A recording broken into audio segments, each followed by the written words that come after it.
Hi hello welcome back to ఇతరం కథలు. ఈరోజు స్టోరీ నువ్వే నా శ్వాస, ఎపిసోడ్ నెంబర్ 107, 104. కథను రచించిన వారు అనురాధ గారు, వాయిస్ ఓవర్ శ్వేత. ఇక లేట్ చేయకుండా కథలోకి వెళ్ళిపోదాం. 2 గంటలు గడిచింది. వాళ్ళు ఎదురు చూస్తున్న తమ కుటుంబ సభ్యుడు, ఎంతో ముఖ్యమైన వాడు విక్రమ్ తిరిగి వచ్చాడు. అతను నేరుగా మధుసూదన్ గారిని మీట్ అయ్యి తాను సంపాదించిన అన్ని సాక్ష్యాలు సబ్మిట్ చేసి కోర్టుకు అందేలా ఏర్పాటు చేశాడు. ఈ కేసు 3 నెలల వరకు సీక్రెట్గా నడవాలి అని విక్రమ్ రిక్వెస్ట్ చేశాడు. ఆయన అదే విషయం అయ్యి జడ్జితో మాట్లాడారు. ఆయన వారి మాటలు విని 3 నెలల వరకు అంతా సీక్రెట్గా ఉంటుంది. ఆ భూపతి భైరవపురంలో చేస్తున్న అక్రమాలు, హత్యలకి తగ్గ ఆధారాలు అన్నీ నేను పరిశీలించి ఆ ఊరు సమక్షంలో అందరి ముందు తీర్పునిస్తాను అని మాటిచ్చి అంతా రహస్యంగా నడిపిస్తున్నారు. విక్రమ్ చెయ్యాలి అనుకున్నది పూర్తి చేసి ఎంతో సంతోషంగా తన వాళ్ళ దగ్గరకు వచ్చాడు. అతనితో పాటు మంగరాజుని కూడా వెంట పెట్టుకొని వచ్చాడు. ఆయన్ని తమతో ఉండమని, అదే ఆయనకి క్షేమమని ఒప్పించాడు విక్రమ్. ఇంటికొచ్చిన విక్రమ్ని చూసి అంతా సంతోషించారు.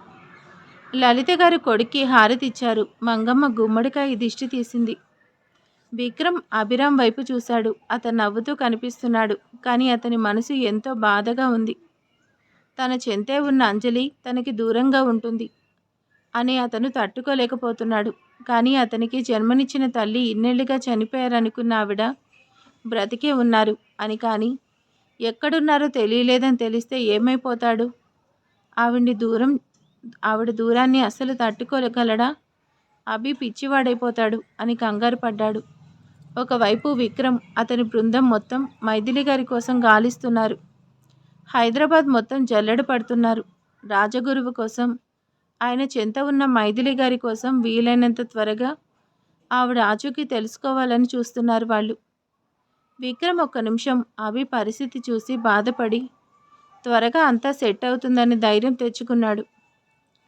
అభిరామ్ విక్రమ్ని హక్ చేసుకుని, రే విక్రీ, వెల్కమ్ రా అన్నాడు. విక్రమ్ నవ్వుతూ అభిరామ్ని గుండెలకు హత్తుకున్నాడు. అతను సునీత వైపు చూశాడు. సునీత 1 నెల రోజులుగా దూరమైన ఆమె ప్రాణం తిరిగి వచ్చిందని సంబడపడుతూ కంటతడి చేసుకుంది. విక్రమ్ ఆమెను ఎంతో ప్రేమగా చూసి, hey Suni, please don't cry అంటూ ఆమెను అంతమంది ఉన్నారని గమనించకుండా ఆమంతం గట్టిగా హత్తుకున్నాడు. సునీత ఒక్కసారిగా ఏడ్చి, విక్రమ్ గారు, నన్ను వదిలేసి 1 నెలనాళ్ళు ఎలా ఉండగలిగారు అని అడుగుతూ అతన్ని చుట్టేసుకుంది. అక్కడ ఉన్నవారంతా వాళ్ళ బాధ, ఫీలింగ్ అర్థం చేసుకొని చిన్నగా నవ్వుకున్నారు. అంతలో అక్షిత కలగ చేసుకుని, హలో మాస్టారు, ఇక్కడ నేను కూడా ఒకదాన్ని ఉన్నాను. నన్ను మర్చిపోయి అలాగే మీ చుట్టూ ఉన్న ఇంతమందిని వదిలేసి ఇద్దరు అలా అతుక్కుపోవడం ఏం బాలేదు అని అల్లరిగా నవ్వుతూ అడిగింది. అంతే. సునీత గబుక్కున విక్రమ్కి దూరంగా జరిగి చుట్టూ చూసి సిగ్గుపడుతూ లోపలికి వెళ్ళిపోయింది. లలిత గారు, మూర్తిగారు కొడుకు కోడలు ప్రేమను చూసి ముడుచుకుపోయారు. అంతా నవ్వుకుంటూ లోపలికి వెళ్లారు. అభిరామ్ మంగరాజ్కి నమస్కారం చేసి, మా కోసం మీరు చాలా ఇబ్బంది పడుతున్నారు. మీకు ఎలా కృతజ్ఞతలు చెప్పాలో తెలియడం లేదు. మీరు మాకు ఎంతో ముఖ్యమైన అతిథి అని చెప్పాడు. ఆయన సంతోషపడిపోయి, అయ్యో అదేంటి బాబు, అది నా బాధ్యత. మీరంతా ప్రజల మంచి కోసం పోరాడుతున్నారు. మీ లక్ష్యంలో నాకు సాయం చేసే అవకాశం ఇచ్చినందుకు నేనే మీకు థ్యాంక్స్ చెప్పాలి అన్నాడు. విక్రమ్ నవ్వి, అంతా మీ గొప్పతనం అన్నాడు. అభి కూడా, అవును, మీరు చాలా గొప్పవారు అన్నాడు. అభికి ఆయన అలసిపోయినట్టు కనిపించేసరికి ఆయన్ని రెస్ట్ తీసుకోమని, మంగరాజుకు ఒక గది చూపించమని మంగమ్మకు చెప్పి పంపించారు. ఆయన కాస్త ఇబ్బంది ఫీల్ అవుతూ, పర్వాలేదు బాబు అంటూ మంగమ్మ వెంట వెళ్లారు. విక్రమ్ కాస్త రిలాక్స్ అయ్యి సోఫాలో కూర్చుంటూ అడిగిన మొట్టమొదటి ప్రశ్న, అంజలి ఎక్కడా అని. ఆ ప్రశ్నకు అభి ఉలిక్కిపడి చుట్టూ చూశాడు. ఆమె అక్కడ లేదు అని అతనికి కంగారు అనిపించింది. మిగిలిన వాళ్ళు అవును అంజలి ఏది అనుకున్నారు. ఒక్క లలిత గారు మాత్రం, ఇప్పుడు ఆ అమ్మాయి కోసం ఎందుకురా? రాగానే నువ్వు నీ తల్లి కోసమో, తండ్రి కోసమో, లేదా చెల్లి, నీ కాబోయే భార్య కోసం మాట్లాడాలి. అంతేకాని అభిరామే అక్కర్లేదని సస్పెండ్ చేసిన అంజలి కోసం అడగడం ఏంటి అని గయ్యమన్నారు. విక్రమ్ చిరాగ్గా, అమ్మ ప్లీజ్ అని చెప్పి అంజలి కోసం వెతుకుతూ వెళ్ళాడు. అతని వెనకే అభిరామ్ వెళ్ళాడు. అంజలి లాన్లో డాగ్స్తో ఆడుకుంటూ కనిపించింది. విక్రమ్ ఇంకా అభిరామ్ అమ్మయ్య అనుకున్నారు. అభి అక్కడ ఉండకుండా వెనక్కి వచ్చేశాడు. లోపల ఉన్న లలిత గారికి క్లాస్ ఇవ్వాలని. విక్రమ్ అంజలిని చూసి ఎంతో ప్రేమగా పిలిచాడు. అంజలి అని. ఆ పిలుపు విన్న అంజలి అటుగా చూసి అన్నయ్య వచ్చేసారా అంటూ పరుగున వచ్చింది. ఆమె విక్రమ్ని గట్టిగా హక్ చేసుకుని ఏడుస్తూ అన్నయ్య ఐ మిస్ యూ అని ఏడుస్తూ చిన్నపిల్లల బిహేవ్ చేస్తూ అతన్ని తడిమి చూసుకొని ఇలా ఉన్నారేంటి అన్నయ్య, ఇలా నల్లబడిపోయావు, ఎండలు ఎక్కువగా ఉన్నావా, ఏదో పొలం పనులు చేసినట్టు మొహం వాడిపోయింది, అంతేకాదు బాగా సన్నంగా అయిపోయావు, ఊర్లో ఫుడ్ బాలేదా, అక్కడెవరు మీకు సరిగ్గా చూసుకోలేదా అని అడిగింది. ఆమె ఆప్యాయత అనురాగం విక్రమ్ని ఎంతో సంతోషపెట్టింది. ఇంట్లో వాళ్ళెవరూ పోల్చని అతని హెల్త్ కోసం అంజలి గమనించింది. అంతేకాకుండా ఊర్లో ఫుడ్ కోసం అడుగుతుంది అంటే ఆమెకు తన కోసం ఎంత కంగారు కలిగింది. విక్రమ్ అర్థం చేసుకుని ఆమెను అపురూపంగా చూస్తూ అదేం లేదురా, నువ్వు అనవసరం కంగారు పడుతున్నావు, నేను పోలీస్ వాణ్ణి, ఎండలో వర్క్ చేయడం తప్పదుగా అని ఆమెను నెమ్మది చేస్తూ అవును, నీకు నేను ఇవాళ వస్తున్నా అని తెలీదా అని అడిగాడు. అంజలి విచారంగా చూస్తూ తెలుసన్నయ్యా అని చెప్పింది. మరెందుకు ఇక్కడున్నావు, నువ్వు కనిపించక నేను నిన్ను వెతుకుతూ వచ్చాను అని అడిగాడు. అంజలి నవ్వుతూ అన్నయ్య, మీరు రాగానే ముందు మిమ్మల్ని మీట్ అవ్వాల్సింది మీ ఫ్యామిలీ, నేను వాళ్ళందరి తర్వాత అని కాస్త పంతంగా చెప్పింది. విక్రమ్ ఆ మాటకి నొచ్చుకొని హే ఏంటా మాటలు, హా, నువ్వు నా చెల్లెలివి, నువ్వు కూడా నా కుటుంబంలో ఒక నెంబర్వి, ఇంకెప్పుడు అలా వేరుగా చేసి మాట్లాడకు, ఒప్పుకోను చెప్తున్నా అని తిట్టి తన వెంట తీసుకొచ్చి హాల్లో కూర్చోపెట్టాడు. అంతా అంజలి వైపు ఒకసారి చూసి ఎవరి మాటల్లో వాళ్ళు ఉండిపోయారు. అభిరామ్ అతని రూమ్లో ఒంటరిగా కూర్చొని ఆస్ట్రేలియా వెళ్ళడానికి కావలసిన ప్యాకింగ్ చేసుకుంటూ ఉన్నాడు. అతనిలో ఇంకా కోపం కంట్రోల్ అవ్వడం లేదు. అంజలి కోసం తన అత్తయ్య తక్కువ చేసి మాట్లాడడం అస్సలు సహించలేక లాన్లో అంజలిని చూసి వెనక్కి వచ్చి ఆవిడికి గట్టి క్లాస్ ఇచ్చాడు. అత్తయ్య, మీరు నా అంజలిని ఒక్క మాటన ఊరుకోను, ఇంతకు ముందు కూడా చెప్పాలనుకుని కంట్రోల్ చేసుకున్నా, కానీ నా వల్ల కావడం లేదు, ఇప్పుడు చెప్తున్నా విను, అంజలి నా ప్రాణం, తనకి ఎవరి వల్ల అయినా చిన్న కష్టం కలిగినా వాళ్ళు నాకు శత్రువులు అవుతారు, అర్థం చేసుకో, నాతో శత్రుత్వం అంత మంచిది కాదు ప్రస్తుతానికి, నీకు ఇంతకంటే ఏమీ చెప్పలేను అని ఆవేశంగా గదిలోకి వెళ్ళిపోయాడు. అతని మాటలు లలిత గారికి తల తిరిగేలా చేశాయి. ఆవిడ ఎక్కడ లేని ఉక్రోషం పడుతూ ఏంటి వీడి మతిలేని మాటలు, ఆ పనిపిల్ల వీడికి ప్రాణమా, ఆ అమ్మాయిని నేనేమన్నా అంటే నన్ను శత్రువుల్లా చూస్తాడా అంటే ఏంటి అర్థం అని అరుస్తూ ఏవండి, ఇక్కడ ఏం జరుగుతుందో మీకు అర్థమవుతుందా, నన్ను ఇంతలా అవమానిస్తుంటే మీరేం మాట్లాడకుండా చూస్తున్నారు, ఎందుకు, అసలు అన్నయ్య నువ్వేంటి వాడిని అలా వదిలేసావు హా అని ఆవేదన పడుతూ అరిచింది లలిత. ఆవిడ కోపం అలాగే బాధ అర్థం చేసుకుని వినోద్ గారు అసలు విషయం చెప్పారు. అంజలి అభిరామ్ గతం వాళ్ళ అసలు జీవితం వాళ్ళ అసలు పేర్లు అన్నీ చెప్పాడు.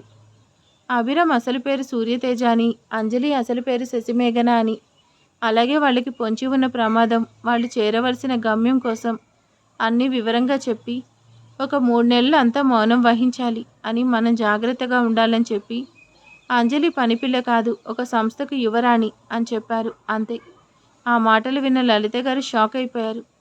ఒక్కసారిగా తాను చేసిన పొరపాటు తెలుసుకొని కన్నీళ్లు పెట్టుకొని ఎంత పొరపాటు చేశాను, అనాథ అని ఏమీ లేని పేద పిల్ల అని అవమానించాను, ఆ పాప గతంలో ఎన్ని కష్టాలు, ఎంత పెద్ద శత్రువు కబలించేందుకు చూస్తున్నాడు, నన్ను అంజలి అమ్మ అని పిలిస్తే అవమానించి తప్పు చేశాను, ఆమెను కన్న అమ్మ ఇంద్రాణీదేవి ఎంత గొప్పవారు, ఆవిడ ప్రజల కోసం ప్రాణాలు ఇచ్చేవారు, ఆ కుటుంబం అంతా ప్రజల కోసం ఆరాటపడ్డారు, అలాంటి వారితోని పోల్చుకుంటే నేనెంత, నాకు తలుచుకుంటే సిగ్గుగా అనిపిస్తుంది, ఇంక అలాంటి పొరపాటు చేయను, ఇప్పుడు అందరి ముందు చెప్తున్నా, అంజలి నా కూతురు, చిన్నతనంలో కన్నవారిని పోగొట్టుకున్న ఆమెకు నేను తల్లినవుతాను అని ఎంతో మంచి నిర్ణయం తీసుకున్నారు. ఆవిడలో మార్పు చూసి మూర్తి గారు, అక్షిత, ముష్టి, అక్కడ ఉన్న విచిత్ర అంతా సంతోషపడ్డారు. వినోద్ గారు చెల్లెలి మనసు అర్థం చేసుకొని నాకు తెలుసు లలిత, నీకు కోపం ఎంత త్వరగా వస్తుందో అలాగే ప్రేమ అభిమానం కూడా అంతే త్వరగా కలుగుతాయి. ఇంకా అంజలి అనాథ కాదు, త్వరలో మన కుటుంబంలో ఒక భాగం అవుతుంది.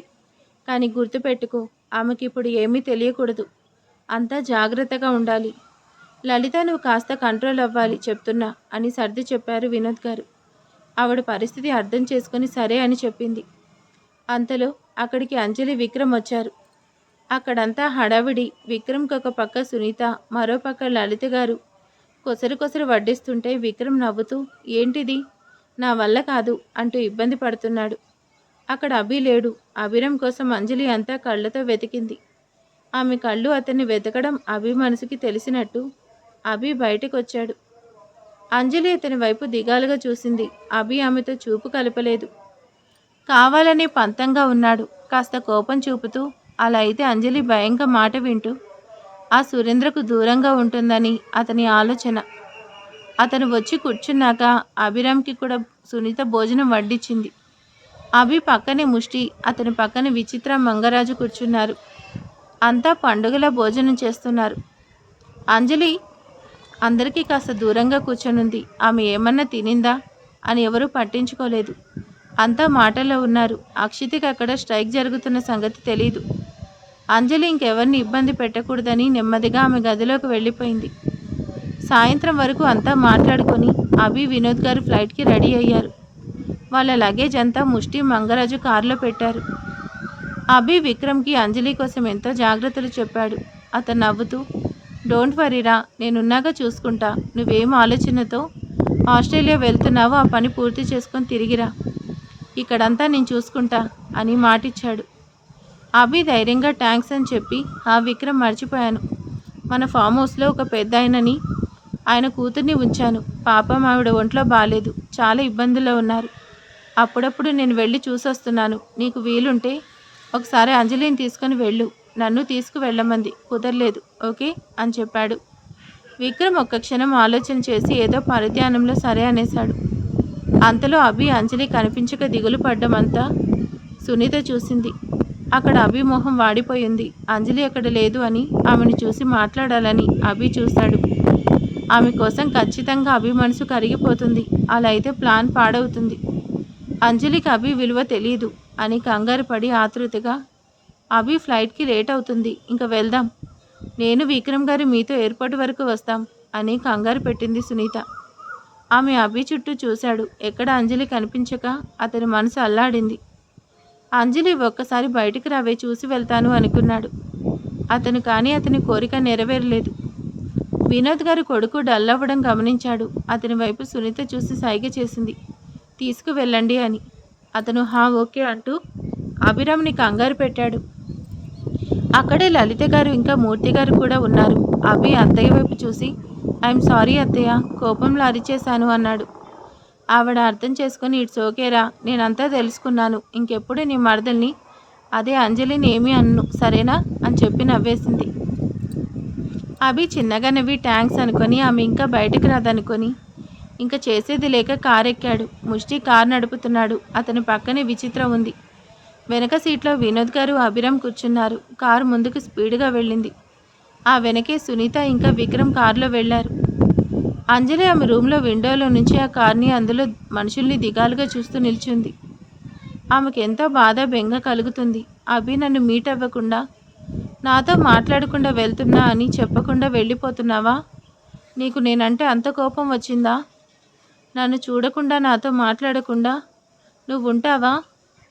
అది నీ వల్ల అవుతుందా? అయినా వెళ్ళిపోయావు. నేను నిన్ను 4 రోజులు చూడకుండా ఉండాలా అని ఏడుస్తూ నేలపై కూర్చొని ఉండిపోయింది. అభి ఎంతో ఆవేదన పడుతూ ఫ్లైట్ ఎక్కాడు. విక్రమ్ అతన్ని ఎంతో కంట్రోల్ చేశాడు. అభి వెళ్ళాక విక్రమ్ అంజలితో మాట్లాడాలనుకున్నాడు. ముష్టి సునీతకి చెప్పి 4 రోజులు ఇంటికి రానని పర్మిషన్ తీసుకుని విచిత్రతో పరాడయ్యాడు. అంజలికి ఒంటరితనం అంటే తెలియాలి. అప్పుడే ఆమెకు ఎక్కువగా అభి గుర్తుకొస్తాడు అని అతని ఆలోచన. ఆ ఆలోచనని విచిత్ర యాక్సెప్ట్ చేసింది. ఇద్దరు ఆమె ఫ్లాట్కి వెళ్ళిపోయారు. అక్షిత అమ్మా నాన్నల్ని ఇంటి దగ్గర డ్రాప్ చేసి తిరిగి వస్తా అని చెప్పి వెళ్ళింది. విక్రమ్ సునీతతో ప్రైవసీ కావాలని చెప్పి అతన్ని తీసుకొని అలా లాంగ్ డ్రైవ్కి వెళ్ళింది. ఆమె ఇప్పుడు కాస్త అతని కౌగిల్లో ఊరట చెందాలనుకుంది. ఎంత కాదు అనుకున్నా 4 రోజులు ఎడబాటు కదా, అందుకే కాస్త విక్రమ్ కూడా ఆమె ప్రేమలో పరవశం అయ్యి ప్రశాంతమైన చోటు కాసేపు గడిపి రావాలనుకున్నాడు. మంగమ్మ కూడా కాస్త పని తగ్గింది అనే సాకు చెప్పి నెమ్మదిగా ఊర్లో ఉన్న తన చెల్లెలి కూతురు దగ్గరికి వెళ్ళింది. అక్కడే ఉన్న మంగరాజుకి ఏమీ అర్థం కాలేదు. విక్రమ్ గారు ఆజ్ఞ మేరకు అక్కడే ఉన్నాడు. అతనికి ఇచ్చిన గదిలో ఉన్న బెడ్పై అమ్మయ్య అనుకుంటూ చారపడ్డాడు. మొత్తం అంతా ఎవరి దారిలో వాళ్ళు ఉన్నారు. అంజలి పూర్తిగా ఒంటరిదై గదిలో కూర్చొని అభిరామ్ కోసం, అలాగే ఆమె గతం కోసం ఆలోచిస్తూ కూర్చుంది. సురేంద్ర తల పట్టుకుని ఆలోచిస్తూ ఉన్నాడు. అతని చెవుల్లో ఇంకా రింగుమంటున్న సౌండ్. విక్రమ్ తిరిగి వస్తున్నప్పుడు అతని చెల్లెలు లవ్ చేస్తుంది రాజేష్ అని ఆ మాటలు అంజలి చెప్పిన దగ్గర నుంచి దిమ్మ తిరిగిపోయి కూర్చున్నాడు. అబ్బా కొడుకులా రాజేష్ దగ్గరికి వెళ్ళగలిగి ఏమీ చేయకుండా వెనక్కి వచ్చేసాం. అదే వాడు విక్రమ్కి కాబోయే బావ అని తెలుసుంటే అప్పుడే వాడి ఆక్సిజన్ తీసి వచ్చేసేవాళ్ళం. దెబ్బకి చచ్చుండేవాడు. కానీ టెన్షన్ ఏమీ లేదు. వాడు బ్రతికేది ఎలాగో లేదు. కానీ అతని పరిస్థితి ఎలా ఉంటే ఆ అక్షిత విచారిస్తూ ఉండాలి. కానీ ఇలా ఎంతో ఎనర్జెటిక్గా ఉండడం ఏంటి? ఆమె నిజంగా వాడిని లవ్ చేస్తుందా? అంజలి నాకు 3 నెలలు టైం ఇస్తే నాకు దూరంగా ఉండాలని చెప్తే నాకు ఇలాంటి వాడికి బాధగా ఉంది. అలాంటిది ఆమెకు చీమ కుట్టినట్టు లేకపోవడం ఏంటి అని ఆలోచిస్తూ ఏదో జరిగింది. ఎక్కడో ఈ పొరపాటు జరిగింది. తెలుసుకోవాలి. అసలు విక్రమ్ ఎక్కడికి వెళ్ళాడు? అక్కడ అమెరికాలో ఉండుంటే ఆ రాజేష్ కండిషన్ బాగాలేనప్పుడు వీడెందుకు వాడిని వదిలేసి వచ్చేస్తున్నాడు? అసలు ఆ విక్రమ్ గడి ప్లాన్ ఏంటి అని ఆలోచించి ఒక నిర్ణయానికి వచ్చాడు. అతను అభిరామ్ ఇంటి ముందు కాపు కాసి అతని కారులో కూర్చున్నాడు. ఇంట్లోకి ఎవరెవరు వస్తున్నారు, ఎవరు వెళ్తున్నారని అభిరామ్ ఇంటి చుట్టూ పోలీస్ సిబ్బంది కాపలా కాస్తూ ఆ ఇంట్లో వాళ్ళకి ప్రొటెక్షన్ ఇస్తూ ఉన్నారు అని తెలుస్తుంది. అతనికి కాసేపటికి అక్షిత ఒక్కతే ఆమె కారులో అభిరామ్ ఇంటికి వచ్చింది. ఆమె లోపలికి వెళ్ళడం సురేంద్ర చూశాడు. ఆమె ఎంతో హుషారుగా కనిపించేసరికి అతనికి సందేహం మరింత పెరిగింది. అక్కడే వెయిట్ చేస్తూ ఉన్నాడు సురేంద్ర. అక్షిత ఇంట్లో ఎవరూ లేకపోవడం చూసి ఆశ్చర్యపోయి అంజలి గదిలోకి వెళ్ళింది. అంజలి దిగాలుగా ఉండడం చూసి, అరే అంజలి, ఏంటి ఇలా డల్గా ఉన్నావు? మనం ఇవాళ హుషారుగా ఉండాలి, రా వెళ్ళి షాపింగ్ చేద్దాం. అన్నయ్య వదిన కూడా మనతో వస్తారు అని అంజలి రాను అంటున్నా బలవంతం చేసి రెడీ అవ్వమని చెప్పి విక్రమ్కి కాల్ చేసింది. అక్షిత, సునీత, విక్రమ్ ఒకరి కౌగిల్లో ఒకరు లోకాన్ని మర్చిపోయి ఉన్నారు. అక్షిత కాల్లో స్పృహలోకి వచ్చి ఆమె షాపింగ్ కోసం మారం చేయడంతో ఇంటికి త్వరగా వచ్చారు. అంజలి హాల్లో కూర్చొని ఉంది. సునీత అంజలి వైపు కోపంగా చూసి మొహం తిప్పుకుంది. విక్రమ్ ఫ్రెష్ అయి వస్తా అంటూ గదిలోకి వెళ్ళాడు. అంజలి అక్షిత వైపు చూసి, అక్క మీరు వెళ్ళండి, షాపింగ్కి నాకు తలనొప్పిగా ఉంది, నేను రాను అని చెప్పింది. సునీత కలగ చేసుకుని, మాతో రావడానికి ఇబ్బంది ఏమన్నా ఉందా? అవునులే, కాస్ట్లీ వాళ్ళు కాస్ట్లీ శారీస్ గిఫ్ట్ ఇస్తుంటే మాలాంటి వాళ్ళు ఏమంత ఇంపార్టెన్స్గా కనిపిస్తారు అని విసుక్కుంది. అంజలి మనసులో అనుకుంది, నాకు నీకంటే ఎవరు ఇంపార్టెంట్ అవుతారు?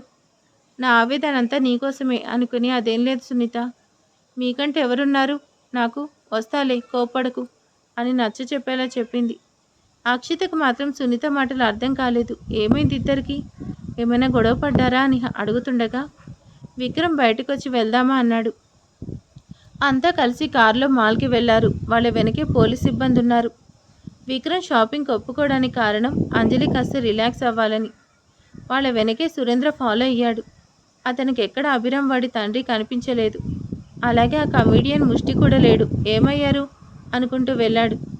వాళ్ళు ఒక మాల్ దగ్గర ఆగడం వాళ్ళకి తెలియకుండానే వాళ్ళ వెనకే వెళ్ళాడు. కొంత షాపింగ్ అయ్యాక అక్షిత హుషారుగా అక్కడ సెలెక్ట్ చేయడం చూసి ఏమీ అర్థం కాక అలానే ఆమె మొహంలో నవ్వు చూసి ఎలాగైనా ఆమెను ఏడిపించాలనుకొని ఆమె పక్కన ఎవరూ లేని సమయం చూసి ఆమెకు ఎదురు పడ్డాడు సురేంద్ర. ఆమె అతన్ని చూసి కోపంగా మొహం తిప్పుకుంది. సురేంద్ర మాత్రం వాడి పర్ఫార్మెన్స్ స్టార్ట్ చేసి ఆశ్చర్యంగా నటించాడు. ఆమె పక్కకి తప్పుకుంటూ వెళ్తుంటే ఆమెకు అడ్డం పడి, ఏంటి వింత, నేనెక్కడ చూడలేదు నీలాంటి అమ్మాయిని. అవతల ప్రేమించిన వాడు ప్రాణాలతో పోరాడుతూ ఉంటే నువ్విక్కడ హ్యాపీగా షాపింగ్ చేస్తున్నావు. అసలు ఏం ఆడదానివి నువ్వు, షేమ్, ఇండియన్ లేడీ పరువు తీసావు అని హేళనగా మాట్లాడాడు. అతని మాటలు అర్థం కాని అక్షిత, ఏంటి వాగుతున్నావు? మా అన్నయ్య ఇక్కడే ఉన్నాడు, పిలవనా? నీకు మైండ్ సెట్ చేస్తాడు అని గట్టిగా అరిచింది. సురేంద్ర తన ప్లాన్ ప్రకారం, అయ్యో నేను ఇప్పుడు ఏమన్నా అని, నువ్వు నా ఫ్రెండ్కి సంబంధించిన అమ్మాయివి, ఇలా తప్పుగా బిహేవ్ చేస్తుంటే తట్టుకోలేకపోయా. అంటే ఆ రాజేష్ 2 నెలలుగా ప్రాణాలతో పోరాడుతూ అమెరికాలో ఒక హాస్పిటల్లో కోమాలో ఉన్నాడు. నువ్వు చూస్తే వాడిని ప్రేమించిన అమ్మాయివి ఇలా షాపింగ్ అంటూ తిరుగుతున్నావు. అంతా కలికాలం అన్నాడు సురేంద్ర. అక్షిత ఒక్కసారిగా అదిరిపడి, ఏంటి నీకేమైనా పిచ్చా అని కంగారుగా అడిగింది. సురేంద్ర తాను చెప్తుంది అంతా నిజం అని గట్టిగా చెప్పాడు. ఆమె కోప్పడుతూ, నేను రోజు తనతో ఫోన్లో మాట్లాడుతూ ఉంటాను తెలుసా, ఆయనకి ఏమీ కాలేదు అని వాదించింది. సురేంద్రకు ఒక విషయం అర్థమైంది. ఆమెకు రాజేష్ కోసం ఏమీ తెలీదు అని. అతను వాదిస్తూ, అలాగా, ఏదో ఒకసారి కాల్ చేయి, నా ముందు మాట్లాడు, అప్పుడు ఒప్పుకుంటా అన్నాడు. అక్షిత కంగారుగా అతని వైపు చూసి, అయినా నేను నీ మాటలు ఎందుకు నమ్మాలి? నువ్వో ఫ్రాడ్వి, నేనేం అంజలిని కాదు నిన్ను నమ్మడానికి అని అరిచి అక్కడి నుంచి పక్కకు వచ్చేసింది. సురేంద్ర తాను వచ్చిన పని అయిపోయింది అనుకొని విక్రమ్కి కౌంటర్ స్టార్ట్ అనుకొని దూరంగా కూర్చొని ఉన్న అంజలిని ఒకసారి తనివి తీరా చూసుకొని బయటకు వచ్చేశాడు. అతని రాక అక్కడ ఉన్న వాళ్ళెవరూ గమనించలేదు. అక్షిత మనసులో అనుమానం నాటుకుంది. ఈ సురేంద్ర కావాలని అలా చెప్పాడా? నిజానికి నేను రాజేష్తో మెసేజెస్ మాత్రమే చేస్తున్నాను. నిజంగా వాడు అన్నట్టు రాజేష్ గారు ఒక్కసారి కూడా నాతో స్వయంగా మాట్లాడలేదు. నిజానికి రాజేష్ ఉన్న దగ్గరే విక్రమ్ అన్నయ్య వెళ్ళారు. అప్పుడప్పుడు అన్నయ్య నాకు కాల్ చేశారు, కానీ రాజేష్ ఒక్కసారి కూడా కాల్ చేయలేదు. అంటే ఆ సురేంద్ర అన్నట్టు రాజేష్ ప్రమాదం. ఓ నో అని గట్టిగా అరిచి రాజేష్ నెంబర్కి కాల్ చేసింది. ఆ మొబైల్ స్విచ్ ఆఫ్ వస్తుంది. అభి ఫ్లైట్లో ఉన్నాడు. రేపు సాయంత్రం వరకు అతని ఫోన్ యాక్టివేట్ అవ్వదు. ఆమెలో భయం, కంగారు ఎక్కువయ్యాయి. సునీత దగ్గరికి వచ్చి, వదినా, ఇప్పుడు నాకేం కొనాలని లేదు, ఇంటికి వెళ్ళిపోదాం అని కంగారు చేసింది. అంజలి, విక్రమ్ ఆమెను చూసి ఏం జరిగిందని అడిగారు.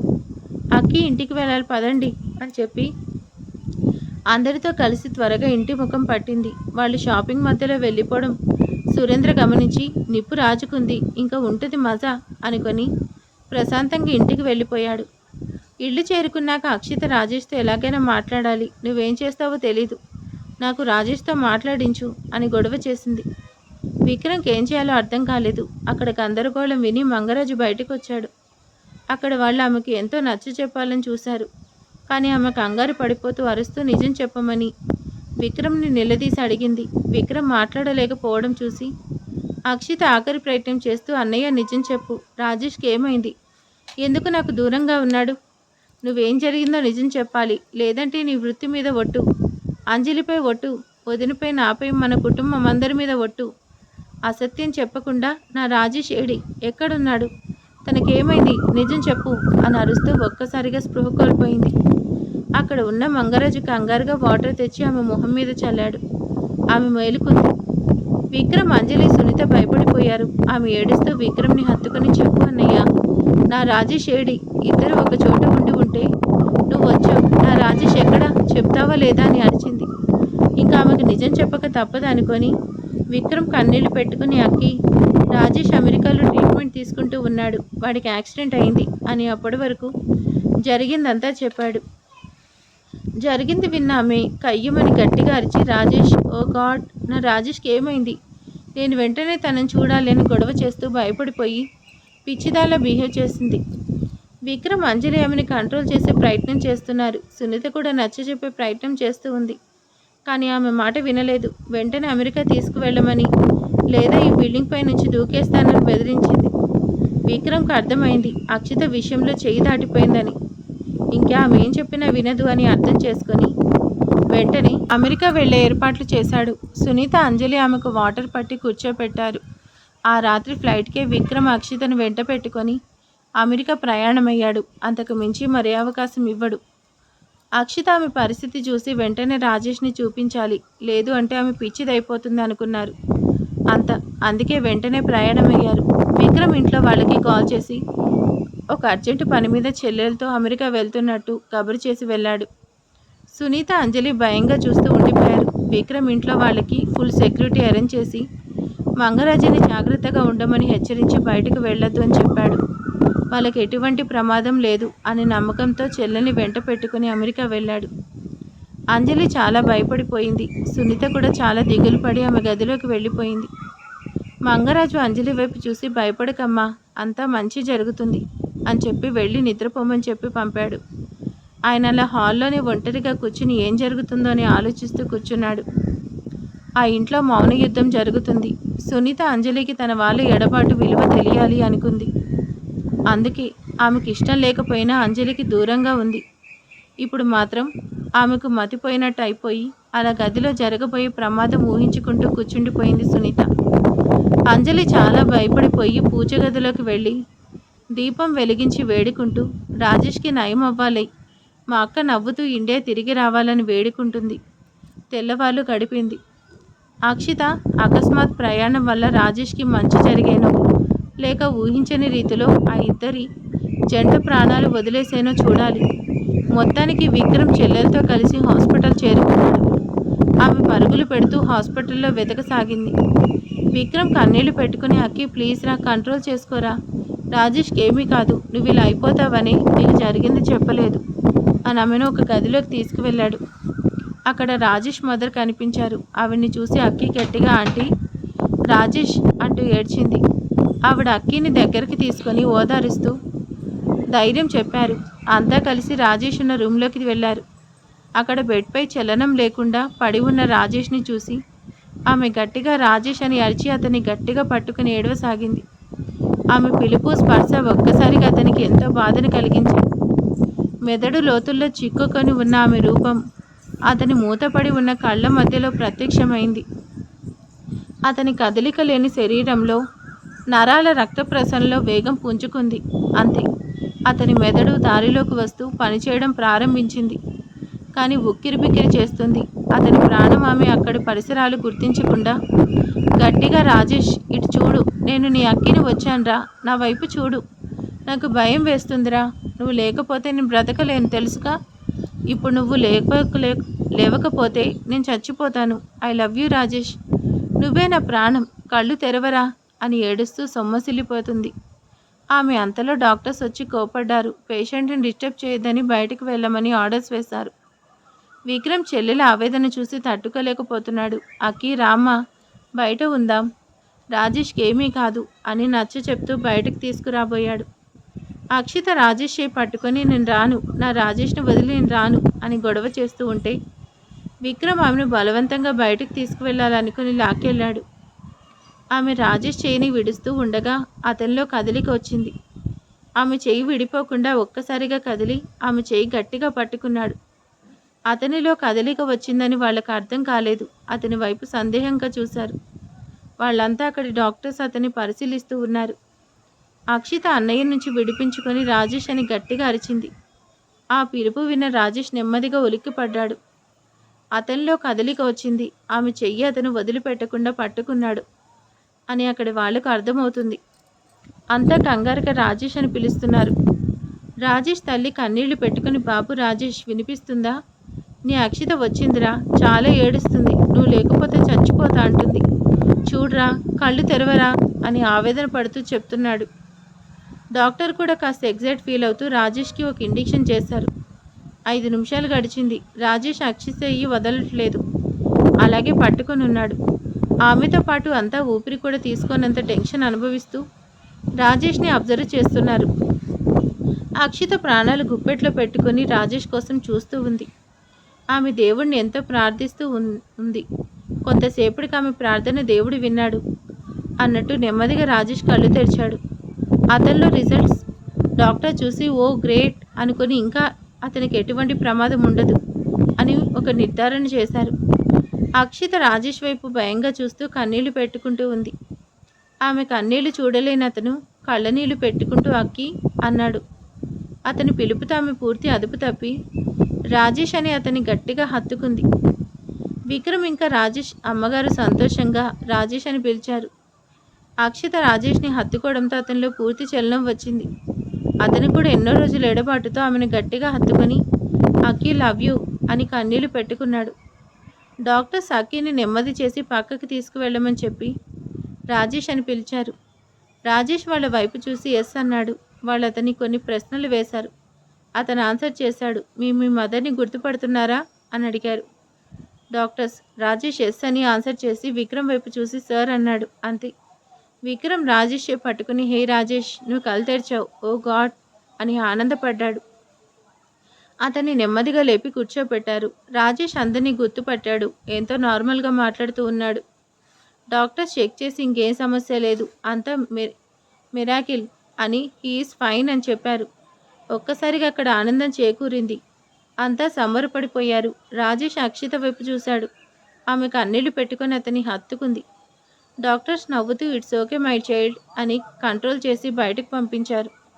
1 గంటలో రాజేష్ని వేరే రూమ్కి షిఫ్ట్ చేశారు. అతనిప్పుడు నార్మల్ అయ్యాడు. అంతా అతని ప్రేయసి రాక వల్లే అని అందరికీ అర్థమైంది. కానీ రాజేష్ ఇన్ని రోజులుగా కదలకుండా ఉండడం, అలాగే ఒక లెగ్ ఫ్రాక్చర్ కావడం వల్ల నార్మల్గా నడవడానికి 2-3 నెలల సమయం పడుతుంది. స్టిక్ సాయంతో నడవచ్చు అన్నారు. కానీ సమస్య ఏమీ లేదు. మొత్తం పరీక్ష చేశాం, ఇంటికి తీసుకువెళ్ళవచ్చు అని 3 రోజుల్లో డిశ్చార్జ్ చేస్తామని చెప్పి వెళ్ళారు. విక్రమ్ ఆనందంగా అవధులు లేవు. చెల్లెల్ని రాజేష్ దగ్గర వదిలి బయటకు వచ్చాడు. రాజేష్ తల్లిగారు కూడా కొడుకు కోడలికి మధ్య తాను ఉండడం సరికాదని బయటకు వచ్చింది. ఆనందంగా విక్రమ్కి కృతజ్ఞతలు తెలిపారు.